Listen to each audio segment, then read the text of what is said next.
हाँ जी, क्या हाल है सबके, कैसे हो सारे। तो आज हम सीखेंगे ओटीपी जनरेट करना। आपको एक फंक्शन लिख के दिखाएंगे कैसे आप 6 डिजिट का या 4 डिजिट का, जितने डिजिट का आप चाहते हो आप ओटीपी बना सकते हो। आपको बैंक से रिसीव होता है, राइट। आपको बहुत तरीके के ओटीपी रिसीव होते हैं। आइए आज हम एक फंक्शन लिखते हैं जो आपको ओटीपी जनरेट करके देगा। बहुत बार इंटरव्यू में पूछ लेते हैं, आपको फंक्शन लिखने के लिए दे देंगे और वहां पे चेक कर रहा होगा इंटरव्यूअर कि आप ओटीपी जनरेट कर सकते नहीं कर सकते। इसे लाइक करना, शेयर करना और नहीं तो सब्सक्राइब जरूर ही करना। अब रिक्वायरमेंट कुछ ऐसी है, हमें ओटीपी बनाना है 6 डिजिट का।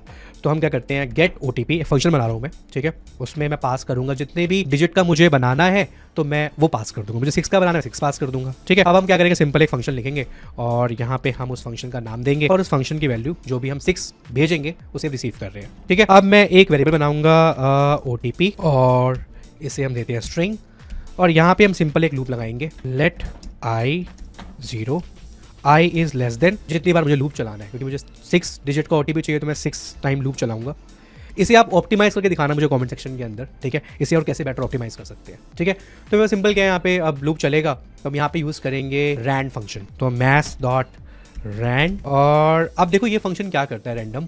ये ना आपको 0 से 1 के बीच में डेसिमल वैल्यूज देता है, जैसे 0.34, 0.545, 0.54। तो ये आपको 0 से 1 के बीच में डेसिमल वैल्यूज देगा एवरी टाइम, ठीक है। अब मैं क्या करूंगा, इसके साथ मैं इसको 10 से इंटू कर दूंगा। जब मैं 10 से इंटू करूंगा तो मुझे वैल्यूज देगा 0 से लेके 9.99 के बीच में, जैसे कि 7.45, 6.45। अगर आप 10 से इंटू करेंगे, अब मुझे 3.45 तो नहीं चाहिए, मुझे बेसिकली राउंड ऑफ करना है, तो मैं फ्लोर यूज करूंगा, मैथ्स डॉट फ्लोर, ताकि अगर 3.45 भी दे, क्योंकि ये आइट्रेशन है, 0 के लिए चलेगा, 1 के लिए चलेगा। तो मान लो 3.45 दिया इसने, रैंडम दिया मुझे, तो वो 3 पिक कर ले, मतलब उसको राउंड ऑफ कर दे। तो हम क्या करेंगे, यहाँ पे सिंपल मैथ्स डॉट फ्लोर में इसको रैप कर देंगे और यहाँ पे अपना सिंपल ओटीपी रिटर्न करवा देंगे जी। और जब रिटर्न करवाएगा तो यहाँ पे हम सिंपल लिखेंगे कॉन्स्ट ओटीपी और इसे हम कंसोल करवा देंगे। जब हम कंसोल करवाएंगे देखते हैं जी ओटीपी आता है नहीं आता है, ठीक है। आइए प्रिंट करवा के देखते हैं इसे। तो जी ओटीपी आ गया, हर बार अलग अलग आ रहा है, देख रहे हो आप।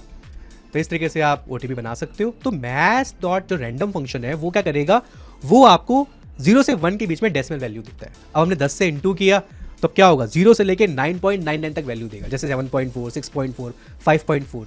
अब 5 पॉइंट वाला मुझे पोर्शन नहीं चाहिए, तो मैंने क्या किया, फ्लोर लगा दिया, ताकि जब जैसे 0 के लिए चला, 1 के लिए चला, तो हर बार मुझे राउंड ऑफ करके वैल्यू मिलती रहे।